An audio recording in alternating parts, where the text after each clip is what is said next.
Welcome back to the podcast. I am V, and this is the Sussex Set. I want to get right into the charity spotlight. I just want to do a SmartWorks refresher because we have, rightfully so, been hearing about them a lot lately. So let me remind you about who they are and what they do. SmartWorks is a UK charity that provides high-quality interview clothing and interview training for unemployed women in need. They harness the power of clothes and confidence, and that allows a woman to be her best at a crucial moment in her life.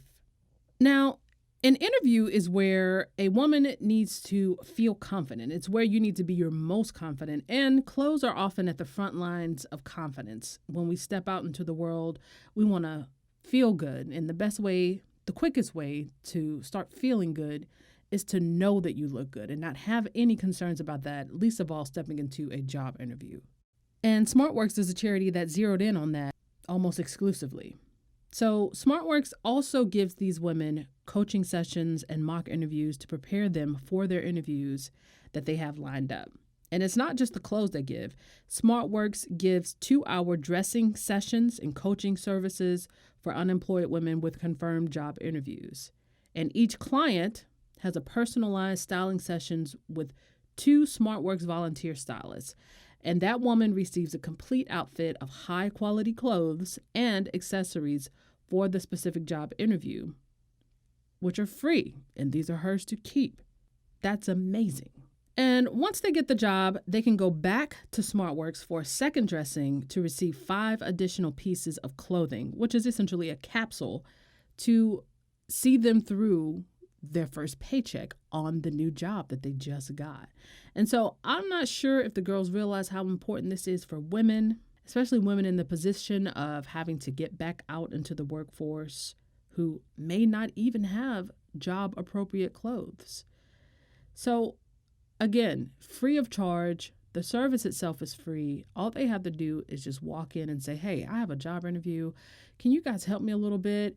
And the thing that I love about it is so many women probably, maybe now they know, but initially I would imagine women went there, just knew that this is a charity that's helping with interview clothing, professional attire, and they get also a coaching session, which is kind of like a bonus, but that's amazing. So everything is free of charge. And just think about it, like in an interview, you want to look your best, and it is your one chance to make a great impression. And so SmartWorks has helped countless women get the jobs that they've sought, and they are bound to help many more. This is a great initiative for Meghan, I think, because it ticks many of her boxes. Women empowering women, women having access to the workplace, women feeling confident in what they're wearing, and also the philanthropy element she adds to it. SmartWorks is powerful, and Meghan is bringing a new kind of philanthropy to the royal family.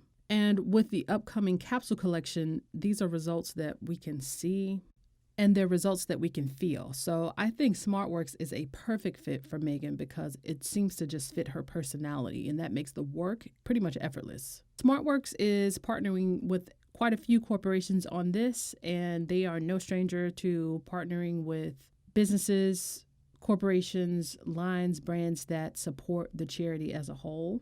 And not to mention the Duchess of Sussex. So this capsule collection will be a success. I'm calling it now. I call a lot of things in advance. I have no clue what the outcome is going to be, but I'm going to call this one. And if you would like to know how you can help SmartWorks, yes, you can donate, but you can also whip up your credit card when this capsule collection drops. Because by the time you're listening to this, it's already dropped. It's already out, girl. See what you can find. Hope that it ain't sold out yet. You can, if you're into the clothes and the fashion and stuff, you can buy a gift for somebody. Take out your iPad, your MacBook, your cell phone, and yeah, girl, see how you can purchase some items from this collection if you want to.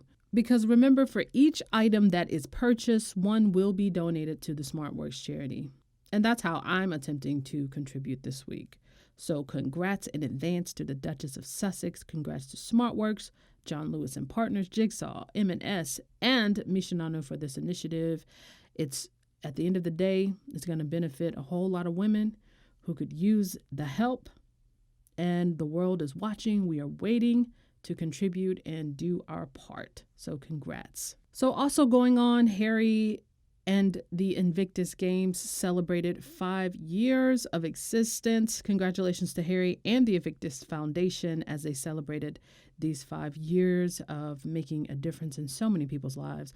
The game started in 2014, with the first games being in London, and the upcoming games in 2020, that'll be 6 years by then, or going on 6 years, that'll be in The Hague in the Netherlands. Harry really put his blood, sweat, and tears into the Invictus Games and the Invictus Foundation. And just a little bit of background, I mentioned it before, but there's always a lot of new listeners, so I'm just going to briefly go over it. The Invictus Games started when Harry was inspired by the Warrior Games in the U.S. in the year 2013, and he created the Invictus Games, which is basically a Paralympic-style games for veterans and service members of the armed forces. Now, the Warrior Games, which was created in the year 2010 by the U.S. Department of Defense, again, is what is the precursor to the Invictus Games. Harry says he was inspired to create his own international event after traveling to Colorado to watch the British team compete at the Warrior Games in 2013. But in his speech celebrating the 5-year mark of the Invictus Games, Harry said, "I think in the last 5 years, these guys have completely changed how we view disability, how we view mental health. This is all them. We merely created a platform in order for them to shine, and it's genuinely been one of the greatest honors of my life to get to know all you guys and to see you through this process. We've had some laughs, we've had some tears. I can't ever thank you enough for the impact that you have had across the world to be able to create better understanding for those people who put the uniform on." It's important to remember Harry's own time in the armed forces. He's personally served with men and women who have been injured or suffer from mental health challenges as a result of their time on the battlefield. Harry was on the battlefield. He wasn't just in an office somewhere because he's a queen's grandchild. And that's why I've always respected Harry from a standpoint of looking at military servicemen and women. I respect any and every one of them for the job that they do. It doesn't matter whether they're on the battlefield or not. But Harry has every opportunity to avoid that, and that's exactly what he sought out. He didn't have to, but he wanted to get to know the men and women who do serve and who, many of them, completely give their lives. They don't come back, So he's very connected with these veterans. And for him to be able to see firsthand some of the trauma that they've experienced, some of the challenges that they face when they return home. So many of them have talked about how after they got out of the service, even after Harry got out of the service, he's maintained those relationships with them. And they don't see him as, quote unquote, Prince Harry. They see him as just one of them, brothers and sisters. It's a brotherhood, sisterhood of men and women who have been in this very unique experience that only they can understand. So Harry has essentially poured his heart and soul into the Invictus Games, and it shows. And it's why the Invictus Games isn't just a project that Harry started to say that he did something. He took an idea that worked and he created an event that has meaning beyond the event itself. And it continues to grow. So congrats, Harry. Congrats to the Invictus Games. And here's to many more years to come. And also congrats, Harry. I saw you making billion-dollar trades at the BGC Charity Day. That's pretty cool. Big things popping, little things stopping. That's amazing. It's really cool to learn that was one of the biggest trades in the last 5 years. It's really cool that people of note can come in on September 11th and they can basically trade for charity. But in short, the Charity Day benefits the Cantor Fitzgerald Fund. because on September 11th, and they do it every September 11th, on September 11th, the day of the attack, 680 Cantor Fitzgerald workers died, which is the majority of the people who were at the Cantor Fitzgerald office, which was at the top of the first tower that was hit. So, and also I believe like 61 Euro traders. So initially, the Cantor Fitzgerald Relief Fund benefited the families of those who were impacted by September 11th. But 20 years removed, they also used some of the funds to help people who are impacted by natural disasters or even military families. So as an American, it was really cool to see Harry participating in that. I believe Meghan did that one year in New York. So big up to Harry. £1 billion is a lot of money. If I said $1 billion earlier, girl, you got to forgive me because I'm not used to saying pounds. So pound sterling, 1 billion of them. Congrats. So something else we have going on this week, it's what all the girls are waiting for. Miss Meghan returns from maternity leave this week officially with her capsule collection SmartWorks engagement. That collection is dropping, honey. It's dropping this week. And we know she's been working so hard on it. We got to know that it existed when we dove into the British Vogue. And so I'll talk about that a little bit more in a minute. But since the last podcast, Meghan went to New York City to support Serena at the U.S. Open. America, y'all made me proud. Because we love our Duchess, don't we? We do. And that was good to see. It was a stadium full of people. And it was, let me tell you something, man. When I would go to the U.S. Open, and I've only ever been to one final, but you know Serena was playing in it, and it was the one last year with Naomi and all the booing, and I went home with a headache, but that's neither here nor there. That is a huge stadium, and for a final, it is jam-packed. And if it's a final with Serena in it, it was packed. And not only that, but it was a final with Serena in it, and everybody's waiting on her to get the 24th, because last year she was still trying to get the 24th one. So it was packed because everybody wants to see history. It was awesome to see a packed stadium of people cheering for Meghan and just happy to see her face on the big screen. Like I loved seeing that. Like I almost got chills. But, you know, it shows that people are proud of her here. But even at that baseball game in London, people were cheering super loudly for them. So don't let the nonsense fool you. Don't let people try to convince you, or it's not people, it's the British media, try to convince you that people don't like them or people can't stand her. People love this woman, and for an entirely different reason than they love Harry. But I hope she got the message. After all, this was her first public appearance as a Duchess in her home country. And so I'm proud of the U.S. Open crowd for showing her love. And it was also great to see the people around her. Like, that's what it looks like to be supported. That's what it looks like to have people who are around you who mean you nothing but goodwill. So, royal family, take a few pointers here. Take note. We don't need to see people looking sis up and down and rolling their eyes at her wedding. Take note, because she's your family now. She was only here for a couple of hours.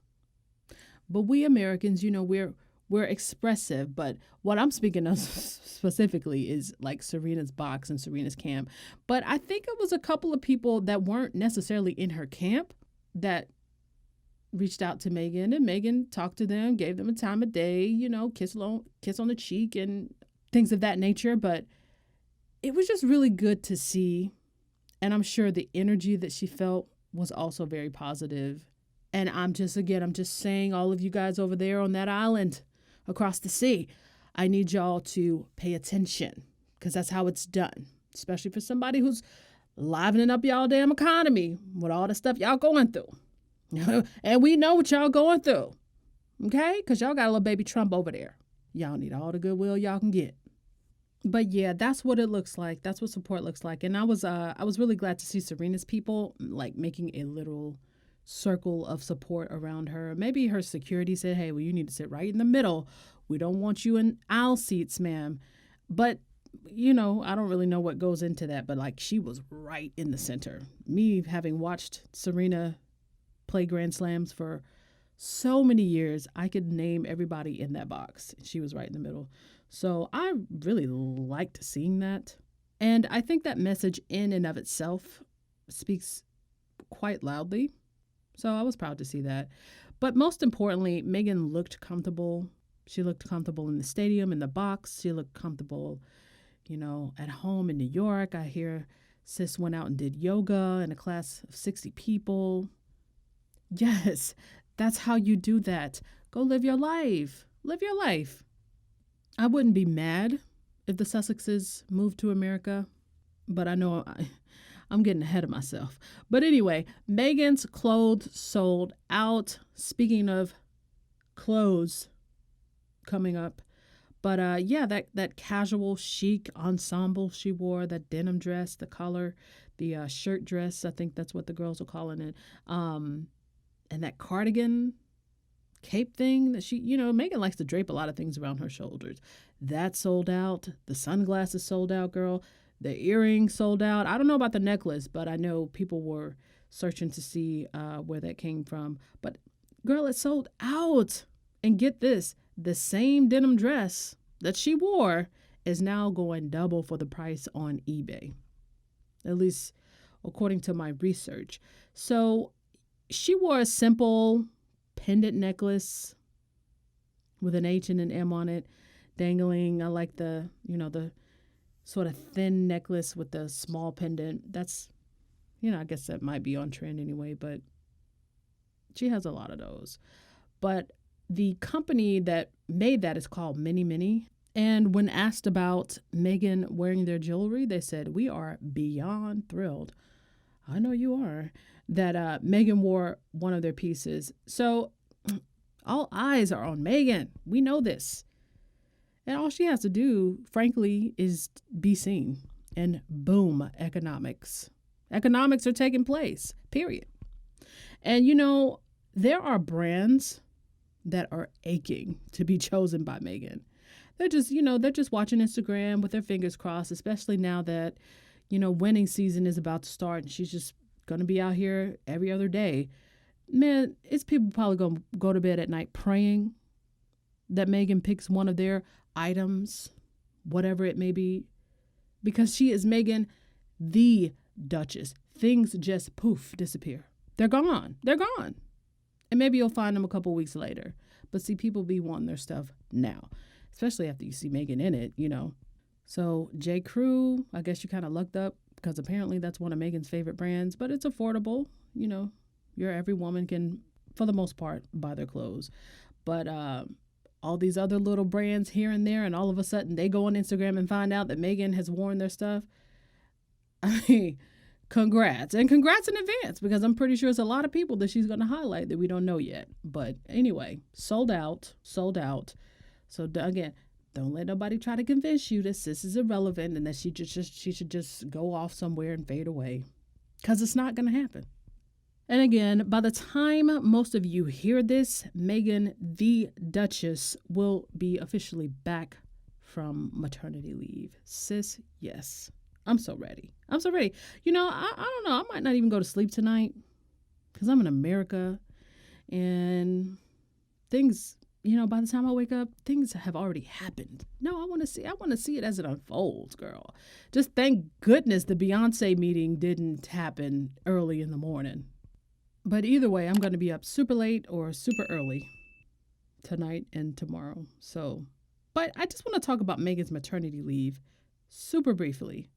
And now that it's coming to a close, I just want to reflect on it and discuss some of the things that we have learned, not just Meghan and Harry supporters, but anybody who's paying attention to the news and to how the British news media, or I should say tabloid media, is treating Meghan and how she's been carrying herself throughout these 3 or 4 months, real 5 months at this point, that she hasn't been officially on work duties.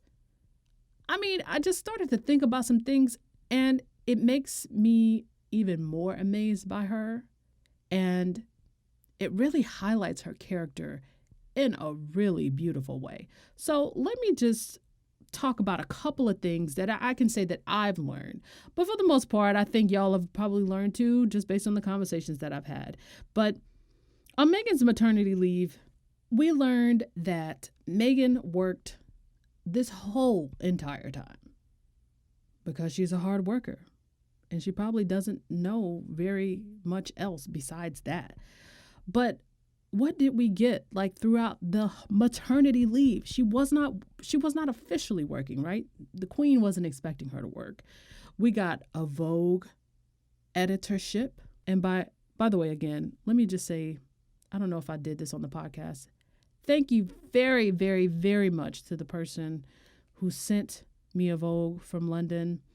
We were talking on Twitter, but I just want to thank you so much. It's nothing like having it in your hand. So I wanted to just say that on the podcast because I don't know if I did up until this point.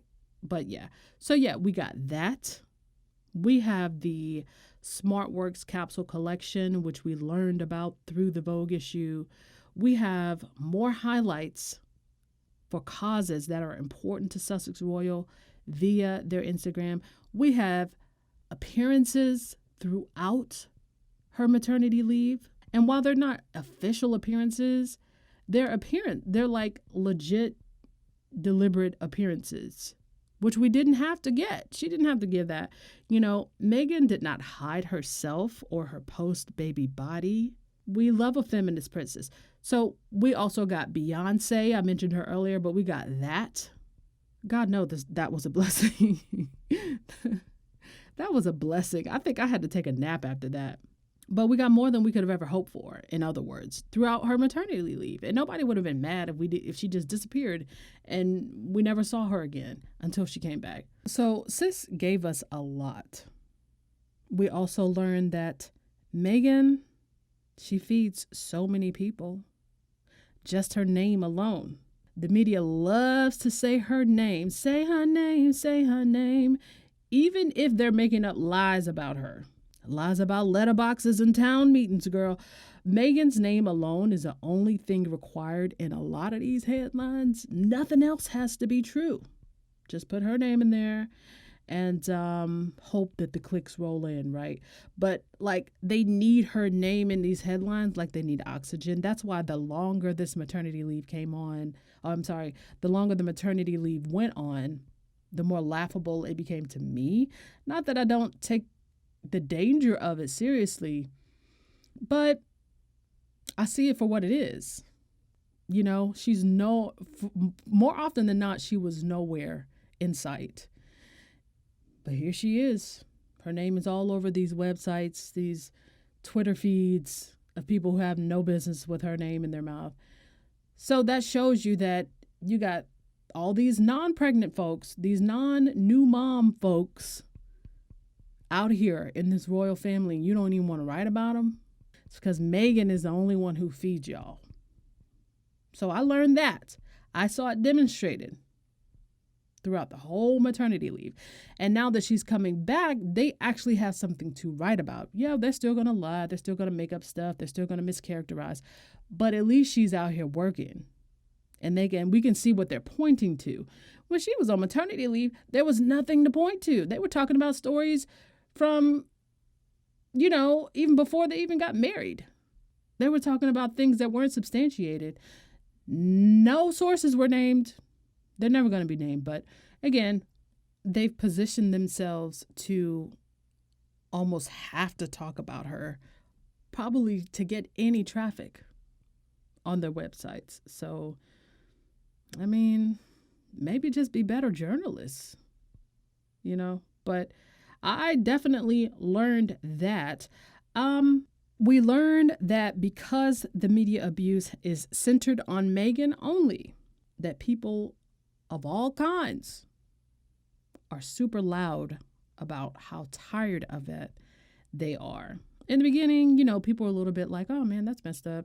But now people are like, girl, what is you doing? Why won't you leave this girl alone? She ain't done nothing to you. Like big names, big names. I would kill to hear Elton John utter that phrase. That would be great. Or Ellen, either one. But people are fed up. I've seen it. Cynthia Erivo, she's going to be playing Harriet Tubman in November. Talk about it. Pink came out the same day as Ellen. Matt Haig, whose poem was featured, wasn't a poem. Sorry, Matt Haig. His piece, the one about the beach, was in Vogue. He's spoken about it, and quite regularly, actually, since the Vogue issue. And so many other people. And more recently, so many people spoke about the Australian 60 Minutes piece and how stupid that was and how racist and unnecessary it was. I swear, man, whenever people see Leatherface Linda running her mouth, instant laughter breaks out all over the internet because, to me, nothing she says makes sense to anyone besides herself. And, of course, the other bigots that she entertains. But it's why that 60 Minutes doc was so absurd in the first place. So much for branding, 60 Minutes. Like, I don't know if that's a branch of the actual 60 Minutes. I don't know what the hell they're doing in Australia. But over here, we do journalism, and our 60 Minutes is not like that at all. So maybe y'all can tell me. But we actually try to do journalism over here. More or less, that's hit or miss too, but it ain't that bad. Okay. But I know a lot of you guys were asking. I didn't talk about the 60 Minutes documentary on the podcast or my YouTube channel because it's just really not worth my time because it was so absurd. And anyone who participated in the documentary itself, they're scum in my book. And I just wouldn't want to talk about them. So, I definitely don't want to waste your time or anyone else's time with that. Like, I'd rather talk about the trash junk juice at the bottom of a dumpster to give you a comparison. So that's why I didn't talk about 60 Minutes. And so I just realized halfway or probably more than halfway through this podcast that my mic is tapping my button on my jacket because I record this in a closet. Keep it in the closet. So, sorry about that. I'm not about to re-record this podcast, girl. So you might want to skip it. I know it's probably going to be annoying after like the first 25 taps, but it's just kind of tapping this button on there. So sorry about that. But I will try to keep my hand away from my jacket because that's actually what caused it. But that gives you a little bit of imagery for how this gets to your ears every week. What else did we learn? We learned that Meghan sells out clothes all the time. I mean, we kind of knew that, but to see her do it in her maternity leave, it's like another level. So let me just recount for you some of the things that we know she sold out. She sold out the Hugo Boss skirt that she wore at Wimbledon, that beautiful pleated skirt, that black Jason Wu Lion King dress, the Beyonce Lion King dress. She sold out the earrings she wore along with it, if I'm not mistaken. Y'all let me know. The J. Crew dress at the U.S. Open. She sold out Archie's blanket from the polo match. So I'm pretty sure I'm leaving a lot of things off. Like I said, the sunglasses. But that's just on maternity leave. So it's just literally is out here living her life. And things are still selling like hotcakes. We learned that there are many, many causes that Sussex Royal or Harry and Meghan care about. And they took time to highlight those on their Instagram, including two of my faves, Positive Change and Waves for Change, which I learned about. Waves for Change I learned about through Sussex Royal and just learning more about them through Sussex Royal, following them. But I highlighted those two on this podcast. I think Sussex Royal will continue to break new ground on the social media front, and especially regarding how they announce their initiatives. I see a difference between Sussex Royal and Kensington Royal just because those two are the comparisons that those are the only two that I have to compare to one another for what they do and what they want to do in the world, if you will. But the difference between those two things, those two accounts, if you will, to me, is that A, people want to know what's happening at Sussex Royal, and B, they post regularly and they post with a purpose, And one of the things that I do like is, and this is not shade, okay, but it seems like Kensington Royal got a little bit cleaner once Sussex Royal began to establish what it would look like as an Instagram page, because there's a theme. So if you look at where Meghan was introduced on Kensington Royal, rather Sussex Royal was introduced on Kensington Royal, their pictures changed. There's like a dividing line without there being a clear dividing line, where they're just posting pictures of who did what on what day with their regular captions. But now there seems to be a continuity, it seems to be a theme to where they're posting pictures that have like a certain way of looking, and that looks similar to the picture before, and their captions are much more detailed. And that only happened once Sussex Royal was in the mix. And so I think the two of those together, I think it's a good look for the royal family, regardless of what you feel about those ones. But it's an obvious change, and it's a change that happened literally overnight. But consistency can be found at the Sussex Royal, because I think from what I can tell, even if I was just a layperson, they seem much more attached to their causes, much more attached to the things that they hope to do and they want to do. And so they talk about it more, and they try to quote unquote stay on brand more often than not. And I think it was important for Meghan, just looking at the maternity leave in hindsight, I think it was very important for her to stay in touch, if through nothing but Sussex Royal. It was important for her to continue the conversation, if you will, even though she's not literally in sight, maybe for a week or two at a time. She's still able to communicate what she wants her supporters, and she knows we're out here, what she wants her supporters and people who are interested in their causes to keep in mind going forward, because there will be a time where she returns from maternity leave, and here we are. And again, it's the consistency. Like, we never have to go more than a few days without an update or a post from Sussex Royal letting us know what they're doing, what they're planning, what they've done. And so I think, again, if people are going to copy anything that Harry and Meghan copy, it should be that. It should be something like that. And Sussex Royal kept us fed through this maternity leave. So basically, we've learned so much about them, Harry and Meghan, about how they operate, and we also learned a little bit more about who they are as people and the standards they have, the standards they live by, the standards they work by. And we only know of them what they share, and I would never presume to actually know them, but I like what they've shared so far. And it's right in line with what I've already thought about them. So to me, that's important. They work hard, they plan ahead, they're showing that their relationships matter to them, they're showing they like the privacy, because they deserve their privacy.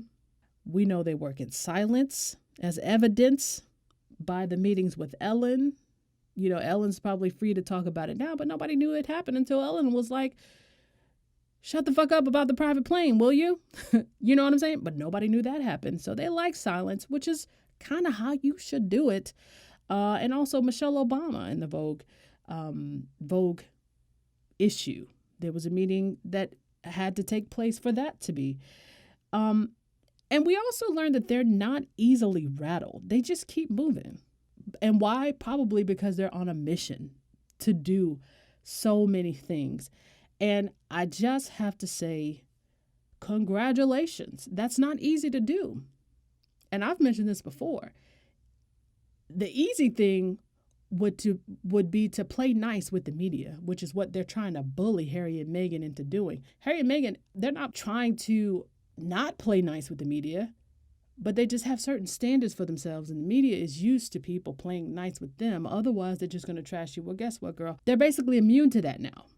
And they're continuing to live their best lives. So Harry and Meghan, since I know y'all subscribe to my playlist on Spotify, I'm going to go ahead and put a song on there called Smile by Lil Duval. And I know that's probably one of Harry's favorite songs, or rather Dontrell. I know that's one of your favorite songs. But just in case you haven't heard it, I went ahead and put it on the playlist for y'all. And, it's the one that goes, I'm living my best life. And going back and forth with you. And for the purposes of this podcast, I'm going to say haters. So since y'all are really out here just living the words of that song, why don't y'all just put that on a Saturday morning, dance around the house in your undies and just laugh? Because that's what I do, because y'all deserve it. We're proud of y'all. Y'all have really shown us who you are, and we really like what we see.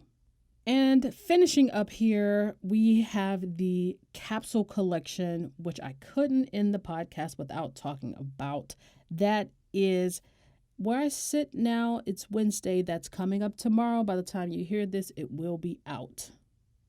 Or at least debuted, So again, we're all really looking forward to it. I don't have any deets that you don't have, any details. But if you're coming to this later, say this is Saturday and you're hearing this podcast, I'll try to have as much information about the capsule collection in the description, as well as the description on the accompanying YouTube video for this episode. So, capsule collection, things to look out for. It's definitely going to be workwear. We've already been told this. And it makes sense because it's SmartWorks. But by the way, I did a YouTube video on Meghan's style staples, some of the things that I've noticed that she has a lot of and that she wears a lot of. What I deem to be style staples, just things you can rely on that, you can just put together, and it always looks great when you go out. So speaking of that, have you noticed that Meghan's fashion choices are so versatile and they are appropriate for women of just about any age, well, really any age, from 20s all the way up until 60s, 70s, 80s. You're just out here living your life. Okay, you could literally put on just about any outfit that Meghan wears and look good and be of any size. So I think that's why her fashion and her style is such a big hit with so many people. But everything she wears is just so effortless and classic, and, just the choices and the pairing. So I'm not sure if y'all realize how special Meghan Chantrell Mountbatten Windsor is. For those of you who are lost, that's I sometimes call Meghan Chantrell just to myself, because I love that name. But I've never met a white woman named Chantrell, but I know a lot of black Chantrells. Or some variation of it. And Meghan's basically black to me. I've said this before. Yes, her dad's white. I get it. But the media treats her like she's straight out of Compton, remember? So for me, it's just kind of like, yeah, Meghan's my girl. Chantrell girl, what's up? What's good? So that's kind of where that comes from. And I sort of feel the same way about Harry. Even though Harry is as white as he can be. But Harry went to Jamaica. And can I just say, my bro, he blended in, okay? So, I know that's like a touchy thing for some people. But, girl, Harry, whatever little cookout, he's invited to the cookout. By the way, they're going to a cookout in Africa because that's on the itinerary. So I'm going to talk about that in just a hot second. But, yeah, so for me, there's Chantrell, Dontrell. So whenever you hear me say one or the other, that's kind of who I'm talking about. I know her name is Rachel Meghan. Y'all don't have to tell me. Y'all know it's going to be somebody up in them comments telling me, well, that's not really her name. Child, I know. So I just want to explain that in case somebody gets the urge to do that. But when I know you're coming from a good place. But I'm just goofy like that. It is what it is. So yeah, those are my people. And as for the capsule collection, okay, Here's what I'm looking for. Remember again, it's workwear, so not as much casual, but lots of button downs, whether they be shirt dresses. I honestly wouldn't expect to see so many of those, but definitely button down shirts in various fabrics, professional patterns, of course, blazers on top of blazers on top of blazers. I would love to see, because blazers you can do a lot with. You really can. And not all blazers are boxy. So if you just Google Meghan Markle blazers or Duchess of Sussex blazers, you'll see so many different variations of blazers, and they always look professional. So I expect to see a lot of those. Also, Meghan herself, she loves a good trouser. Trousers are usually very, very professional, and trousers always work because they're work appropriate. But a lot of the trousers that I see nowadays, they have very interesting shapes, very modern, but it's still very professional. So I'm going to have my eye out for those. And of course, Meghan loves a good midi skirt. Sis has a lot of those. So I'd be curious actually to see if the capsule collection has any accessories included. I mean, I could see a few here or there, but I'm okay if there aren't any. But we know accessories definitely make or break an outfit sometimes. But either way, the capsule collection, it's just gonna be great. And I hope to see a lot of big names, Meghan's friends, blue checks, verifieds, all these types of people who support Meghan. When the bad is happening, I want them to support her when the good is happening. And I'd love to retweet them too. So I know a lot of the details have been kept close to the vest, to the chest, to the breast. But if we do get a fashion show, I think I might do some cartwheels, because that would be lit. And I think it would give a pretty big FU to all the people who are just going to criticize her anyway, because they already call her a celebrity and they already tell her to do less. So I think a fashion show would just be doing the most, and I would love that. So cartwheels for Meghan, TM. I would happily do one or two, just if if we got a fashion show. But we already saw the photo shoot on the Instagram story. So I mean, just a little 5-minute fashion show. I mean, I live for that. Speaking of fashion shows, did y'all see Serena getting her mogul on at New York Fashion Week this week? Talk about bouncing back. Yes. And actually, it was her first independent fashion show, because she's had the line for a while. She's always had different things that she's promoted with attire, really over the last, I want to say maybe 10 years. But this is her Serena line. And this is her first independent fashion show where she's not supported by a larger corporation. And man, I like that. I mean, yeah, the loss was a letdown, and I'm a major Serena fan, but she doesn't have to win another tennis match. She already won. Like, she has won. She's won. And I like to see her not putting 100%, because you can't, because she's a mother and a wife, but you can't put 100% of your life focused on reaching number 24. You ain't got nothing to prove to nobody. But I like her clothes too, because she tends to try to make clothes that fit various body types. Because if you followed Serena long enough, you know that people in the white tennis world, they gave her shit about her body. They tried to make her think, and by the way, she's primarily muscle. Okay, especially earlier on, but they tried to make her almost feel ashamed for having a butt and having boobs and having thighs and having muscular arms and things like that, and having big calves or whatever. No, I stand her for so many reasons that I would just won't even go into. But so she's always sort of been a body positive individual, if you will. I know that phrase doesn't make sense, but let's just go with it. But a lot of her clothes, she tries to make that people of all sizes can buy and still feel good in, look good in, be confident in. So congrats to Serena, our girl, on her fashion show. And I look forward to seeing more that she's going to do. with all of her different brands, because one day she's going to retire from tennis. And the worst thing I think a person can do is retire from this stellar career because they have to, because you're going to keep getting older and then have absolutely nothing to, keep them motivated and inspired and passionate about. So Serena's had that figured out for a while. Her and Venus, actually. But so the Africa tour is almost upon us. And I will definitely talk more about that in more detail in the coming weeks. But as I said, the official itinerary has been released. And if you haven't seen that, please go check it out. If you want to know those details, again, I won't go into it now. But it is very detailed now. So if you want to know everything about the tour, it's pretty much in there. From day to day, what they're doing. So from what I gather, Meghan is staying in South Africa for the majority, if not the entire tour with Archie. But she will be doing a lot of engagement centered around women's empowerment, girls' education, girls' safety. And I know that they will be going to, I believe it's a barbecue or a gathering. It's like a community gathering, but I'm calling it a cookout because it's basically the same thing, right? But that will be lit. I'm going to be looking forward to that. And that's earlier on in the tour.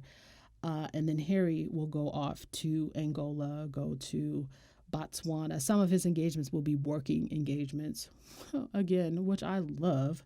Work. Yes. And Meghan's going to be hanging out in South Africa. So, yeah, that's pretty much all I have for today. Find the girl on iTunes. iTunes is great if you have an iPhone and you just want to listen on the go. So if you're ever over there, please leave the podcast a rating or review. I would really appreciate that. Thank you to all 109 of you who have left reviews. That's really sweet. Even the 1-star reviews, girl.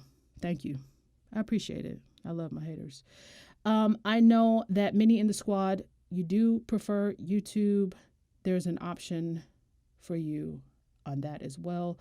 But also the podcast is on all the other, I would say most of the other major platforms as well. I'm not on SoundCloud anymore because do people even still listen to SoundCloud?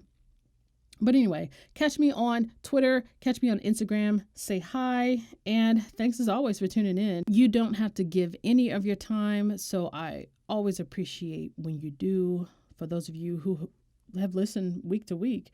And I really thank you from the bottom of my heart. And I hope I provide some kind of value, even if it's just a laugh on a rough day, girl.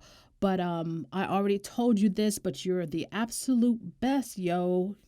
You the best in my DJ Khaled voice. And so in anything, I just always encourage you and anybody else, actually, just to keep moving forward.